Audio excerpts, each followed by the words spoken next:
It's time to eat, Grandma. Wait. It's time to eat, Grandma. See, kids, commas are important.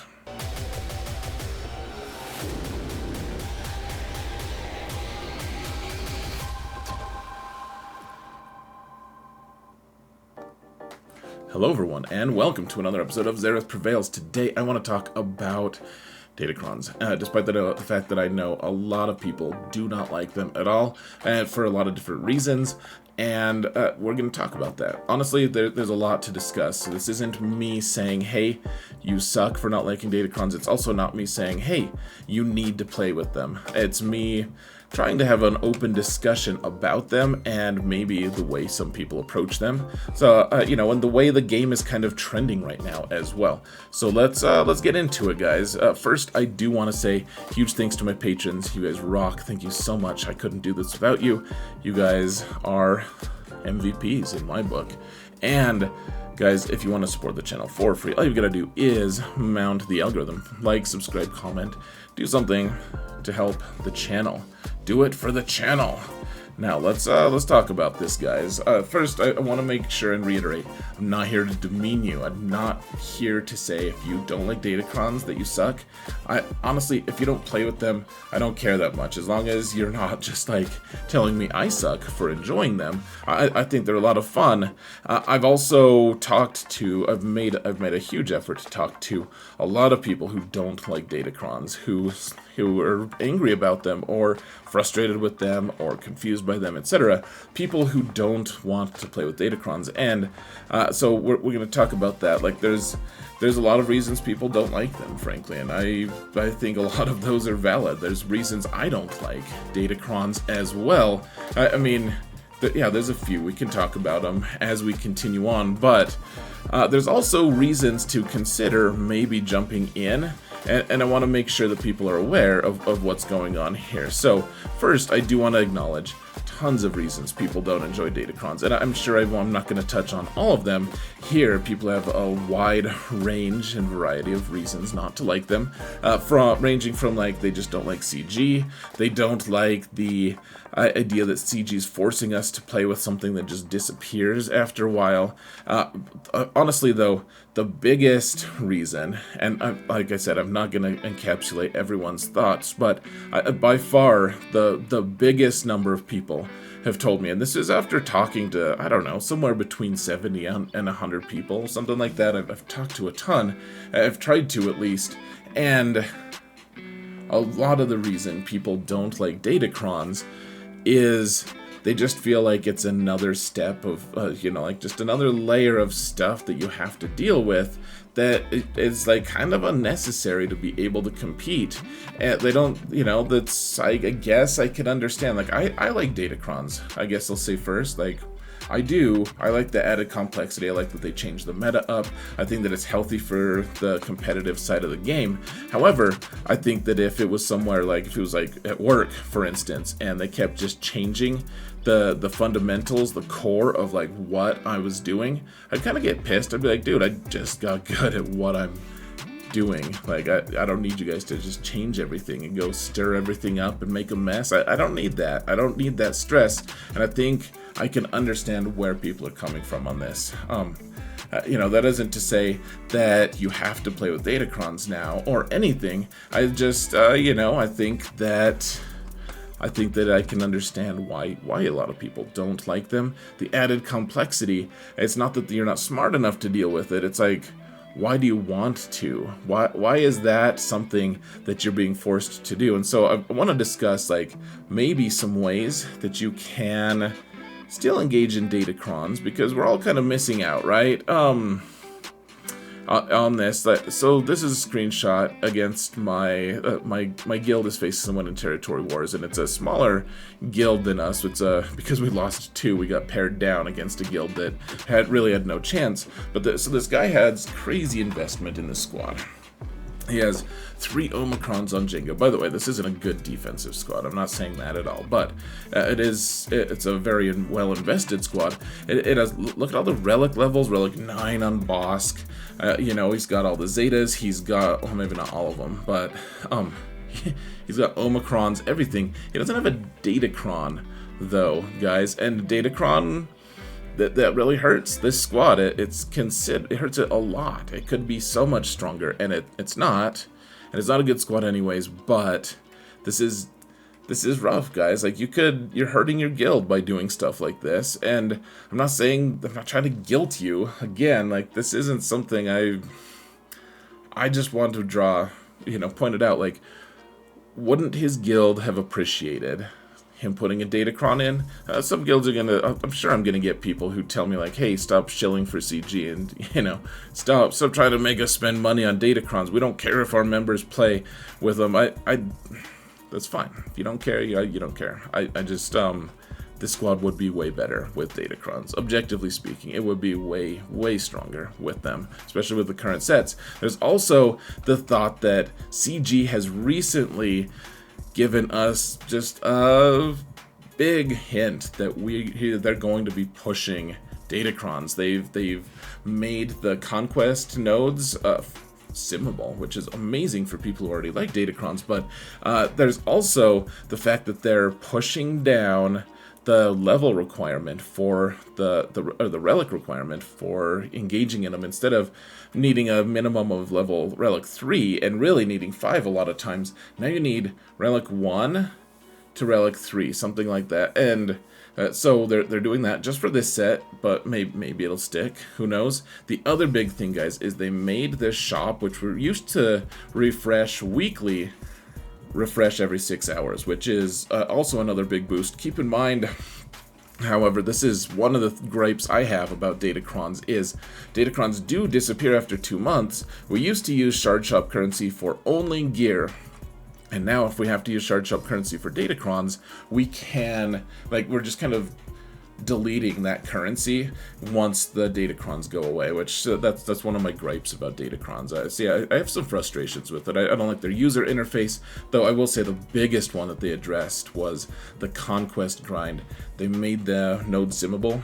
Super nice. Super duper nice. And anyways, I do like I like datacrons, like I said. However, you don't have to like them. I do think that, first, there's not going away. CG is just not going to get rid of them. They are not. They're going to move in the other direction. They're like mods. If you don't like mods and you play this game, I'm sorry, that sucks. We have to kind of move on, though, because they're an important part of this game. That's just how it's built at this point. Mods are essential to this game, and now datacrons, if you want to engage in PvP at least, are going to be pretty important. And so the idea here, guys, is, okay, if you want to play with datacrons, if you're like, oh, man, okay, I would do it if I knew how. I just don't know how, and it's too overwhelming. There's too much stuff, and or there's just I would like to do some of it, but it's too much. I don't want to spend hours and hours every week doing it, which I don't spend hours and hours every week, to be clear. But I want to show you guys kind of an alternative way of approaching them for people who want to. Again, not pressuring anyone. If you don't want to play them, it's fine, man. Don't play them.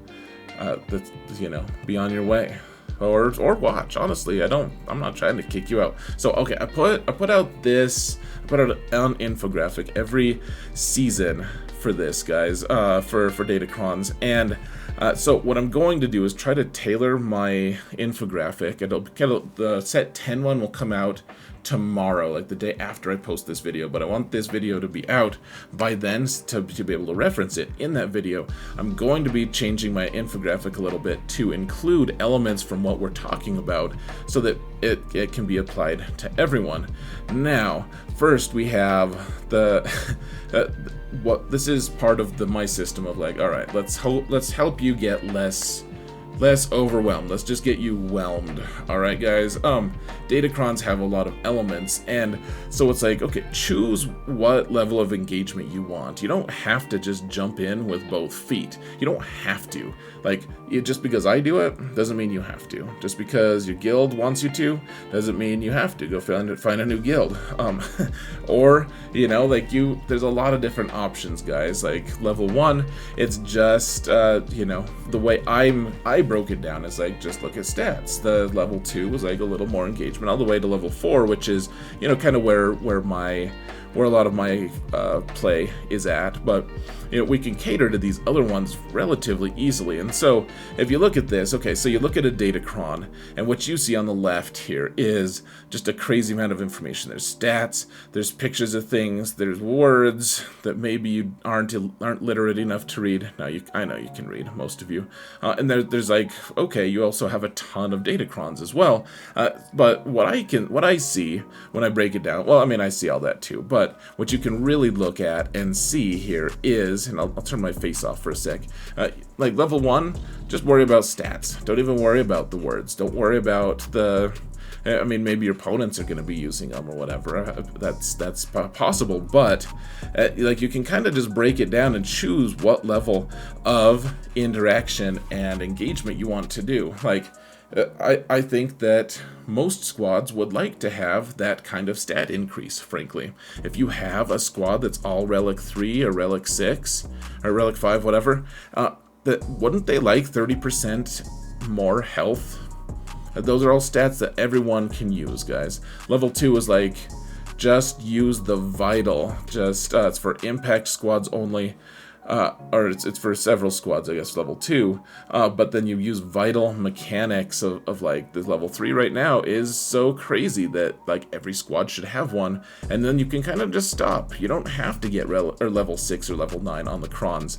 Level 3 is, like, you start working on more mechanics, and level 4, of course, is you just chase all the datacrons that you can in order to stay competitive.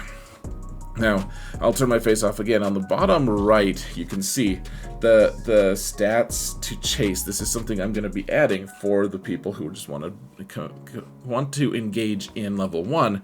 That's the rest of this. This is the start of my set 10. This is a work in progress, guys. It's not the final product, I promise, but it is something that I wanted to show you that. That's going to start changing my infographic a little. Now, going over each individual level. Level 0, if you don't want to engage in datacrons, that's fine. You do you. Go hang out with Rose's hot sister.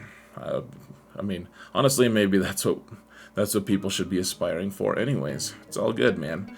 All good. No malice whatsoever. Level 1. This is the stats only one, guys. If you want to play with datacrons, you just don't know how, you're intimidated by it, I would just recommend going level 1.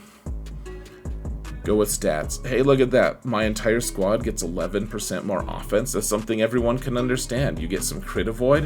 Who knows if that's helpful? Accuracy, also who knows? You get some crit damage. No one wants to throw that away. And it's just for convenience. Everyone's got materials for datacrons. They get it from all sorts of different places, like Territory Wars. They get it from Conquest. We all get some of them. We could, if we wanted to, engage a little bit. I'm not saying you have to, again, but if you want to, it's easy enough. Easy enough to do it, guys. A little bit. It's just for convenience. You don't have to farm anything extra. You don't have to go out of your way. You have to do rerolls necessarily, unless you really want to. Level 2 is, it's like, alright, well, good, you know about stats. Let's just look at vital mechanics, things that are going to really shape things, and in a way that we can just understand. Just vital mechanics, not the really nuanced, weird stuff that takes a day and a half to read. This is just, hey, if you place this on every squad, you're gonna succeed a lot more. Like, hey, how would you like 75% more health and protection on every character in your squad, and you only have to be Relic 3 on each character to do it? Like, so yeah, sign me up. That sounds amazing. Of course you want that. It's still a convenience only, but I think the thing I should mention too, guys, for level 1, just pick like a couple squads. You have one Galactic Legend, just put a cron on him, or him and your CLS squad, or something like that. Just your most important squads. Level 2 is you pick several squads. You kind of expand your range a little bit. You start looking at vital mechanics, which I'll explain to you every single datacron set in my video, so you don't have to worry about that. I'll point out which things are going to be something you should be hunting for. Level 3, you're going to have all the different stats and mechanics. You're going to start looking at all of that stuff. You're going to put these on most squads. It's still mostly convenience. It's like, hey, you get red crate every time, and you pay for the conquest pass. Great, you get one free level 9. Well, free, you're spending, but beyond that, though, like, you get a level 9 for your efforts. Maybe you should just, start paying attention, like the Basti one. This season is really strong. Or you can be level 4. Like think of my alt Professor X. You can see my skill rating is at 3,500. I only have 3 Galactic Legends, though, guys. I'm in Kyber 2, knocking on the door of Kyber 1. This is actually a screenshot taken right after I lost. I was a little bit higher than that just one day ago. But you can also see Mara Jade here is Relic 7, despite the fact that she only needs to be Relic 5 to be effective, but she needed to be 7 because she had a datacron that I really wanted to use. Basti just happened to be required Relic 7 for Leviathan, but even before that I got her to 7 because of her datacron, because it's so strong.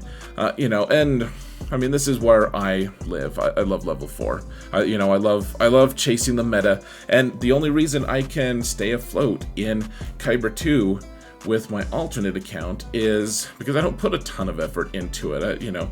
Sarah does my conquests, and I'm eternally grateful for her, to her for it, but I don't spend a ton of extra crystals on datacrons or anything, but the ones that I do, I specifically target so that I can do off-meta counters and destroy my enemies. And, that's the joy of it, guys. And the joy of it, too, is you can kind of build yourself up. You can start at level 1 and move up if you want to. So, I mean, I've been making infographics since set 2, and I think the format's getting better. Well, one way or another. I think I've improved a little bit. We're at set 9 now, and then 10 will come out, like I said, tomorrow. Anyways, I just want you guys to have something. I want to give people something that they can actually interact with, and if you don't want to play out with them, you don't have to. I think CG is going to kind of push you into it, frankly, on some levels, but I hope that this is going to be helpful to people. I hope that, if you don't want to play with all the crazy words and all of the new mechanics, then just don't, guys.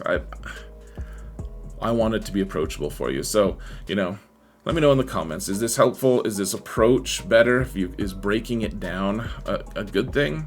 Is it annoying? Is it helpful? I would love to hear your comments, guys. Do you hate datacrons still? Did I totally convince you? Otherwise, I wasn't actually trying. I don't care if you like them, but I want you to be able to engage if you want to. So, that being said, guys, I think I'm going to go. Thank you all so much for watching, and remember that in all things, Xerath prevails.